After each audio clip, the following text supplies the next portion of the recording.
कैसे एक भिखारी बना businessman motivational story in Hindi. नमस्कार दोस्तों, स्वागत है आप सभी का। आज मैं आपको एक नई कहानी सुनाने वाला हूं और यह कहानी है एक भिखारी की है। सिर्फ एक विचार ने, एक अच्छे विचार ने उसकी जिंदगी में परिवर्तन ला दिया। वह विचार क्या था वह आपको कहानी के बाद में पता चलेगा। तो चलिए आपका ज्यादा समय जाया ना करते हुए कहानी को शुरू करते हैं।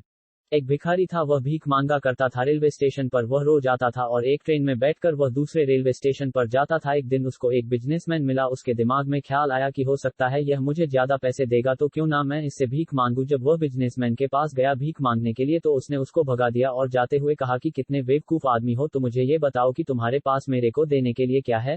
जब खुद तुम किसी को कुछ दे नहीं सकते तो मांगना छोड़ दो। दोस्तों, भिखारी के दिमाग में यह विचार कौंधा घर आने के बाद वह सोचने लगा कि मैं क्या दे सकता हूं लोगों को। तभी उसके दिमाग में ख्याल आया कि मैं आगे से लोगों को एक फूल दूंगा, छोटे छोटे फूल। जब भी वह लोगों से भीख मांगता और बदले में उनको फूल देता, लोग सोचते कि यह भी भिखारी कितना अच्छा है, पहली बार इस तरीके का भिखारी देखने को मिला है जो बदले में फूल देता है। अब दूसरी बार वही बिजनेसमैन उसको मिला, उसने उसको भीख मांगी उससे, तो इस बार उस बिजनेसमैन ने उसको पैसे दिए और बदले में वह फूल ग्रहण किया।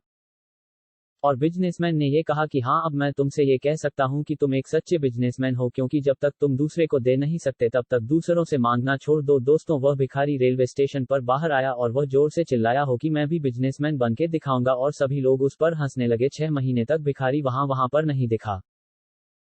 और अगली बार जब वह वापस ट्रेन में आया तो उस व्यक्ति से उसकी वापस मुलाकात हुई और इस बार वह दोनों व्यक्ति सूट बूट में थे। और तीसरी बार जब वह भिखारी उससे मिला तो उसने बिजनेसमैन को कहा कि हम तीसरी बार मिल रहे हैं। बिजनेसमैन ने कहा कि नहीं, पहली बार जब मैं भीख मांगता था, दूसरी बार जब मैं आपसे मिला तो मैंने आपको फूल दिया था, बदले में आपसे पैसे लिए थे, और आज मैं आपके बराबर बात कर रहा हूं और मेरा फूलों का बहुत बड़ा बिजनेस है। दोस्तों, वह बिजनेसमैन शुभकामनाएं देता है।